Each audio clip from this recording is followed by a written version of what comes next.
मुजाहिद Hussain full पोटो साहब जो ख़ैर Sai Baba retire police officer SHO साईं अली दिनो फुल पोटो साईं गुलाम शबीर फुल पोटो साईं जो ख़ैर पंहिंजी बारगाह में उहद जबल जेॾो लिखण क़बूल फरमा।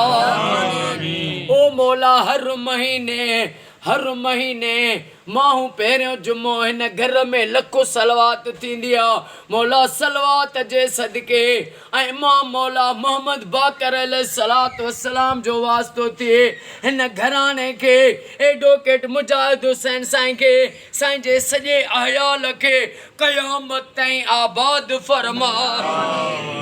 ओ मौला हिननि जा क़यामत ताईं सजण साम्हूं कजां ऐं हिननि जे दुश्मननि खे निस्तो नाबूद फरमा। ओ मौला मुजाहिद हुसैन साहब जे शहज़ादनि खे पढ़ाई में कामयाबी ॾे, पढ़ाई में कामयाब थियनि, साईं जा सौट पढ़ाई में कामयाब थियनि, वॾा ऑफिसर थियनि, या दुआ क़बूल फरमा।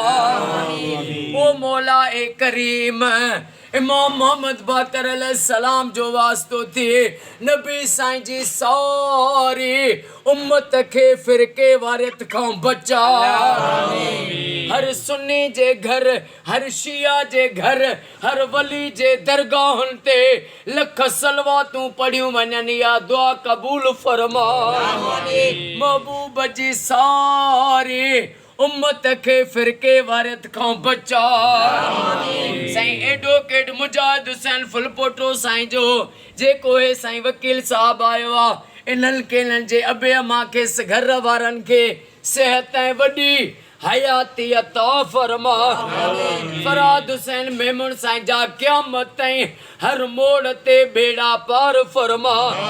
साईं गुलज़ार अहमद फुल पोटो साईं खे साईं बाबा अरबाब अली मेतलो साईं खे सेहत ऐं वॾी हयाती अता फरमा।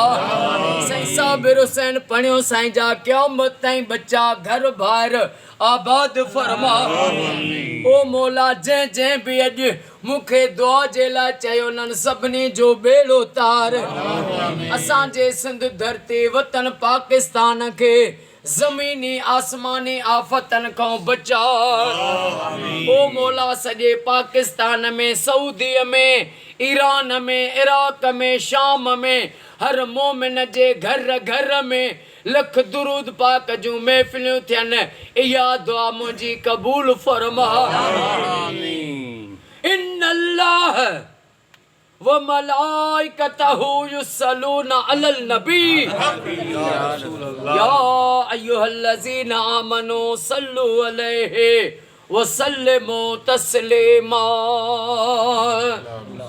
अल्लाहुम्मा सल्लि अला सय्यदिना व मौलाना मुहम्मदिन निल्लज़ी अवल नूरहू व आखिर ज़हूरहू व रहमतल लिल आलमीन वजूदहू ला इलाहा इल्लल्लाह मुहम्मदुर रसूलुल्लाह। नारे हैदरी।